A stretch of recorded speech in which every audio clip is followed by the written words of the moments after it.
হয় গোবৰ তোক যে যোৱাকালি এটা কবিতা লিখিবলৈ যে কৈছিলোঁ তই লিখিলে নাই হে ছাৰ এই লিখিলোঁ নহয় ছাৰ এই তামাম লিখিলোঁ তামাম লিখিছ তই বাহ শুনিতো ভালেই লাগিলে দেচোন দে তই শুনাচোন তই কিনো তামাম লিখিলি চাওঁচোন অ' ছাৰ সেই কালি ৰাতি 12টা বজালৈকে বিড়ি খাই খাই লিখিছোন ছাৰ কি বিড়ি খাই খাই লিখিছ তই নহয় নহয় ছাৰ বিৰিয়ানী ছাৰ বিৰিয়ানী এই কালি মানে পাপাই এই ফুটপাথৰ পৰা বিৰিয়ানী লৈ আহিছিলে তাকে বোলো মাও নাখায় পাপাও নাখায় তাকে কি কৰিম আৰু প্লেটত উলিয়াই লৈ পেলাই এচামুচ বিৰিয়ানী খাইছোঁ 1 লাইন লিখিছোঁ এচামুচ বিৰিয়ানী খাইছোঁ 1 লাইন লিখিছোঁ তেনেকৈ কৈ কৈ ছাৰ কবিতা চেছ আপুনিতো লিখিবই দিছিলে ন লিখি গৈ শেষ কৰি দিলোঁ আৰু অঁ আচ্ছা বিড়ি মানে বিৰিয়ানী আছিলে ঠিক আছে মোৰে শুনাত ভুল হৈছে বাৰু ঠিক আছে মানি লৈছোঁ এতিয়া এটা কাম কৰ তই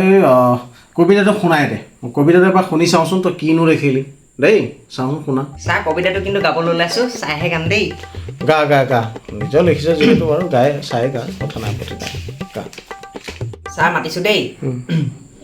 নিচিনো তোমাক ক'ত আছা তুমি তুমি যে চুমি বৰা চিঞৰি চিঞৰি মাতিলেও তোমাক নামাতা দূৰৰ পৰা নাজানো তোমাক মিনতি কৰিব আমি যে ট্ৰেডিং কৰা ল'ৰা আছা নেকি চুমি নেপালত তুমি হৈ ট্ৰেডিঙৰ মানুহৰ টকা মৰা নুবুজো তোমাৰ মৰমৰ মাত আমি যে ট্ৰেডিং কৰা ল'ৰা কষ্টৰ ধনবোৰ তোমাকে দিলোঁ কোৱাচোন ঘূৰাই পাম ক'ৰ পৰা এই গোবৰ তই সেই কবিতা গাইছ নিচিনো তোমাক ক'ত আছা চুমি যা তই বিচাৰি আনগৈ সেই চুমি